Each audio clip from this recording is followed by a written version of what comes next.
छोटा सा इंट्रोडक्शन करवाता हूँ कि मैंने आपको पहले बताया था कि HTML stands for hyper text markup language, ठीक है। और तमाम वेब पेजेस जो होती है, तमाम वेब पेजेस की बैक एंड लैंग्वेज होती है, यानी बैकबोन होती है। तमाम वेब पेजेस में ये लैंग्वेज इस्तेमाल होती है, ठीक है। अब अगर मज़ीद आपने एक बार ये लिंक आप ज़रूर पढ़ लें, ठीक है। W3 स्कूल्स की लिंक है, HTML की इंट्रोडक्शन के बारे में है। देखें, HTML stand for hyper text markup language, markup language the set of markup tags, ठीक है। ये टैग्स क्या होते हैं बेसिकली, ये हम अभी एक एग्जांपल में देखेंगे, ठीक है। तो ये आप ज़रूर एक बार पढ़ लें, ठीक है। अगर HTML को आपने डीप में समझना है, ये आप ज़रूर पढ़ लें एक बार। अब एक ये टैग्स क्या होते हैं, टैग्स कैसे दिखते हैं, मार्कअप लैंग्वेज वगैरह वगैरह। तो इनके लिए आपको क्या करना होगा कि एक साइट है example.com, ठीक है। example.com में आपने जाना है और यहाँ से ये जो डोमेन है, ठीक है, example.com, ये आपको देखिए यहाँ पे सबसे पहले आपको यहाँ पे क्या नज़र आ रहा है, एक बैकग्राउंड कलर नज़र आ रहा है, ठीक है।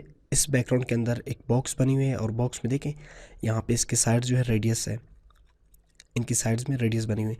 और इसके अंदर देखिए यहाँ पे फिर स्पेसिंग, थोड़ी बहुत स्पेसिंग बची हुई है। और स्पेसिंग के बाद यहाँ पे आपका एक हेडिंग लिखी हुई है बोल्ड टेक्स्ट में, यानी मोटी टेक्स्ट में एग्जाम्पल डोमेन लिखी हुई है, ठीक है। और इसके साथ साथ बिल्कुल नीचे पैराग्राफ लिखी हुई है, एक छोटी सी पैराग्राफ है और पैराग्राफ के बाद लिंक है, ठीक है। अब इसकी थोड़ी कोड्स को देखते हैं, स्ट्रक्चर को देखते हैं कि ये किस तरह बना हुआ है, ठीक है। तो आपने राइट क्लिक करना है, व्यू पेज सोर्स पे क्लिक करना है, या फिर कंट्रोल यू आपने प्रेस करना है, ठीक है, विंडोज से।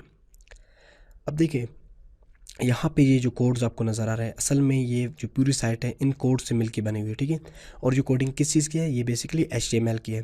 और इसमें CSS भी, ये जो कोड्स अलग नज़र आ रहा है, ये CSS की कोडिंग है और बाकी जो है HTML की है, ठीक है। अब स्टार्ट लेते हैं। सबसे पहले देखिए यहाँ पे लिखी हुई है डॉक टाइप, ये तो डॉक्यूमेंट की जो टाइप है HTML है, इस चीज़ को ज़ाहिर कर रहा है, ठीक है। वैसे यहाँ से स्टार्ट होती है आपकी। देखिए यहाँ पे एंगल ब्रैकेट जो आपको नज़र आ रहा है, ठीक है, लेस देन और ग्रेटर देन, इनके दरमियान एक मखसूस एक स्पेसिफिक कीवर्ड लिखी हुई है, ये टैग्स बेसिकली कहलाते हैं, ठीक है। ये टैग है। और टैग्स दो टाइप्स की होती है, एक ओपनिंग टैग होती है, सॉरी, एक पेयर टैग्स होते हैं और एक सिंगल टैग्स होते हैं। पेयर टैग्स वो होते हैं जो ओपन भी होते हैं और क्लोज भी होते हैं, और सिंगल टैग्स जो ओपन होते हैं लेकिन क्लोज नहीं होते, ठीक है। तो ये HTML यहाँ से ओपन हो रहा है और बिल्कुल इस पेज के एंड में यहाँ पे एक स्लैश का इजाफा हो रहा है, यानी ये टैग यहाँ पे क्लोज हो रहा है, ठीक है। फिर इसके बाद हेड सेक्शन ओपन हो रहा है और हेड क्लोज हो रहा है यहाँ पे, ठीक है। फिर हेड के बाद बॉडी ओपन और बॉडी क्लोज, ठीक है। बिल्कुल अगर इंसान को भी देखा जाए, पूरा इंसान अगर HTML है, फिर हेड सेक्शन उसका, फिर हेड के बाद यहाँ पे हेड क्लोज होता है आपका और फिर वहीं से ही बॉडी स्टार्ट होती है, ठीक है। बिल्कुल एक वेब पेज की स्ट्रक्चर भी इसी तरह होती है। और इसके बाद हेड सेक्शन में देखिए ये टाइटल ओपन है और टाइटल के बाद लिखा है एग्जाम्पल डोमेन, फिर टाइटल स्लैश के साथ यहाँ पे क्लोज है, पेयर टैग है, यानी अब देखिए ये एग्जाम्पल डोमेन, ये इसकी टाइटल आ चुकी है यहाँ पे। और इसके बाद मेटा टैग्स है यहाँ पे, ठीक है। ये बेसिकली क्या होते हैं, ये सर्च इंजन को आपके पेज के बारे में बताते हैं, ठीक है। जैसा कि इसमें मेटा टैग है, एक एट्रीब्यूट है फिर, यानी ये टैग के अंदर ये जो वर्ड यूज़ हो रहे हैं ये एट्रीब्यूट होते हैं, ठीक है, एट्रीब्यूट्स होते हैं। UTF-8 एक स्टैंडर्ड कैरेक्टर सेट होती है बेसिकली, और फिर ये तमाम मेटा टैग्स है, ठीक है। और उसके बाद मेटा टैग के बाद यहाँ पे स्टाइल ओपन हो रहा है, ठीक है। इसके बाद कुछ मिनट्स के बाद इस स्टाइल पे भी बात करते हैं, ठीक है।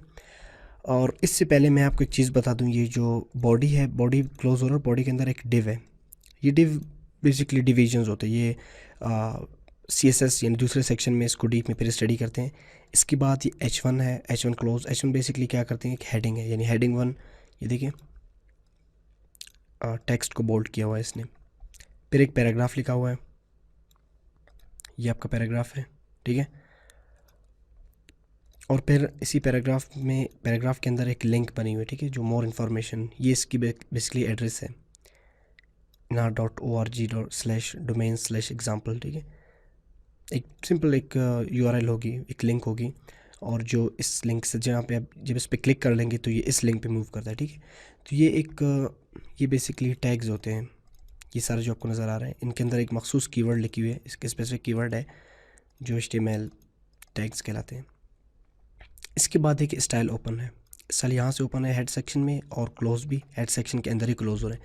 लेकिन स्टाइल की जो प्रॉपर्टीज़ है या ठीक है, सेलेक्टर्स वगैरह ये कुछ अलग दिखाई दे रहे हैं। ये बेसिकली फिर ये एक अलग लैंग्वेज जिसे हम लोग CSS कहते हैं, ये भी एक प्रोग्रामिंग लैंग्वेज नहीं है। CSS का स्टार्टिंग स्टाइल शीट, इसको दूसरे सेक्शन में हम स्टडी करते हैं, ठीक है। जैसे कि देखिए डिव है, ये पूरा डिव लिया हुआ है ना, डिव को इसने इंस्टॉल किया, विड्थ इसकी, margin, padding, border radius 1 EM, देखिए ये बॉर्डर रेडियस इसकी ये है, इसको स्टाइल की हुई है, ठीक है। बैकग्राउंड कलर दी गई है और मार्जिन दी गई है, स्पेसिंग। और इसी तरह देखिए बॉडी को इन लोगों ने स्टाइल की हुई है, बैकग्राउंड कलर दिया है, मार्जिन दिया है, पैडिंग और फ़ॉन्ट फैमिलीज़, मुख्तलिफ फ़ॉन्ट फैमिलीज़ ने लगाया, ठीक है। और फिर स्लिंग को इन लोगों ने स्टाइल किया, देखिए ये कलर इसकी ये है और टेक्स्ट डेकोरेशन नन, ठीक है। फिर ये मीडिया क्यूरीज लगाए रिस्पॉन्सिव बनाने के लिए, कि देखिए ये साइट को अगर आप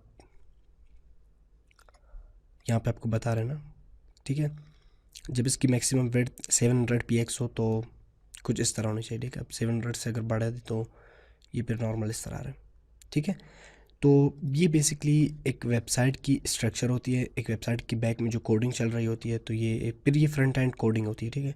बैक एंड एक सर्वर साइड लैंग्वेजेस होते हैं, वो तो आपको नज़र नहीं आते। खैर इस बारे में जो टॉपिक्स होंगे इंशाल्लाह उसमें आपको समझ आ जाएगी। लेकिन ये फिर से मैं आपको बता दूं कि ये देखिए HTML ओपनिंग टैग है इसकी, और ये इसकी एंडिंग टैग है। फिर यहाँ से हेड ओपन है और हेड क्लोज है, ठीक है। फिर टाइटल ओपन और टाइटल क्लोज, ठीक है। तो नेक्स्ट क्लास से हम बाकायदगी से जो हम लोगों का एक फुल वेब पेज बनाएंगे, ठीक है। HTML के अंदर एक फुल वेब पेज बनाएंगे इन टेक्स्ट को यूज़ करते हुए।